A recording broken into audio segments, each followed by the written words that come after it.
আসসালামু আলাইকুম প্রিয় দেশবাসী, আশা করি সবাই ভালো আছেন। আজকে আপনাদের সামনে একটি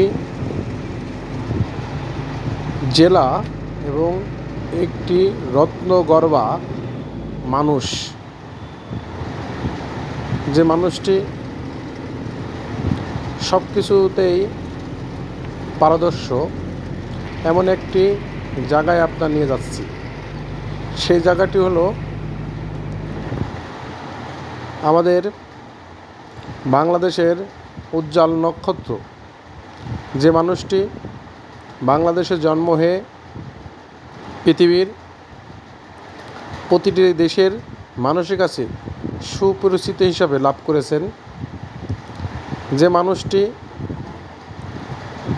বাংলাদেশ ক্রিকেট দলের ক্যাপ্টেন ছিলেন এবং 2006 সালের থেকে শুরু করে এখনও পর্যন্ত ধারাবাহিকভাবে টি-20 টেস্ট এবং একদিনে ওয়ানডে ম্যাচে বাংলাদেশের ইতিহাসে সর্বোচ্চ দামি প্লেয়ার হিসাবে নির্বাচিত হয়েছে।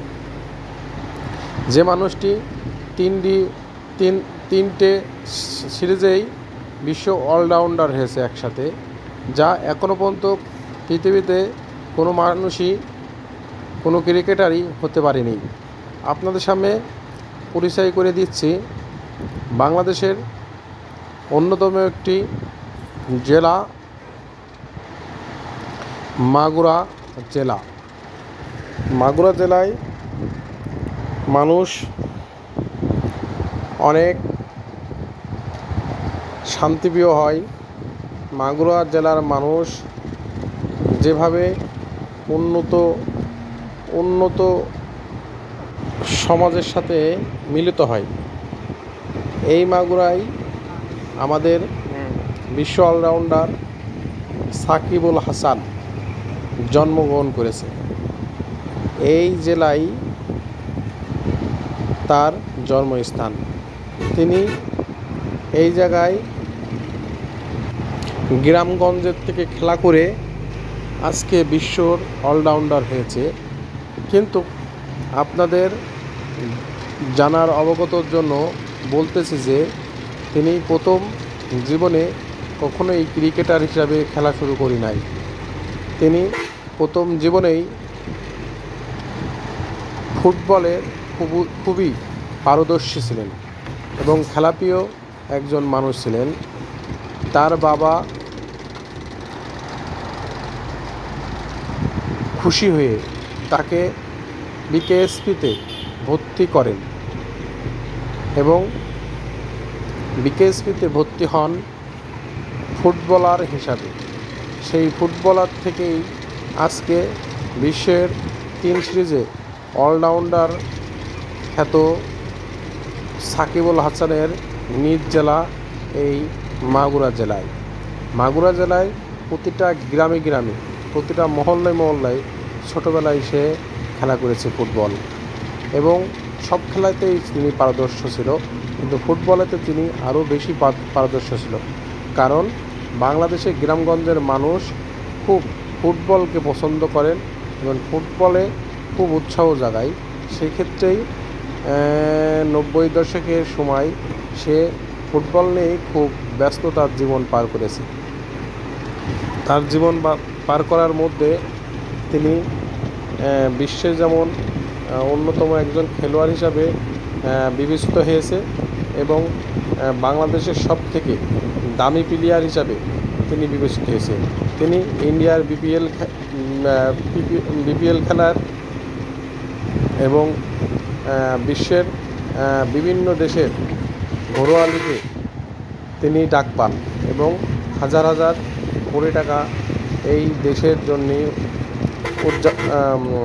আয় করেন এবং যার একটি বড় অংশই দেশে তিনি ব্যয় করেন। এই সাকিবুল হাসান, আপনারা জানেন, তিনি একজন আলোচনার ব্যক্তিত্ব, সমালোচনার ব্যক্তিত্ব। বিভিন্ন কারণে তিনি আলোচনা সমালোচনার মধ্যে দিয়ে দিন পালন করেন এবং তিনি টাকা আয় করার জন্য গ্রাম থেকে গঞ্জে যে কোনো জায়গায় তিনি যেতে পারে এবং তার জীবনের যে লক্ষ্য সে লক্ষ্য পূরণ করার জন্যে তিনি সব কিছুই করেছেন। এবার আসি তিনি ক্রিকেট খ্যাত সাকিবুল হাসান থেকে রাজনীতিবিদ সাকিবুল হাসানের গল্প নিয়ে।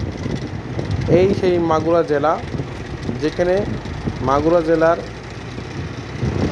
জেলার অন্যতম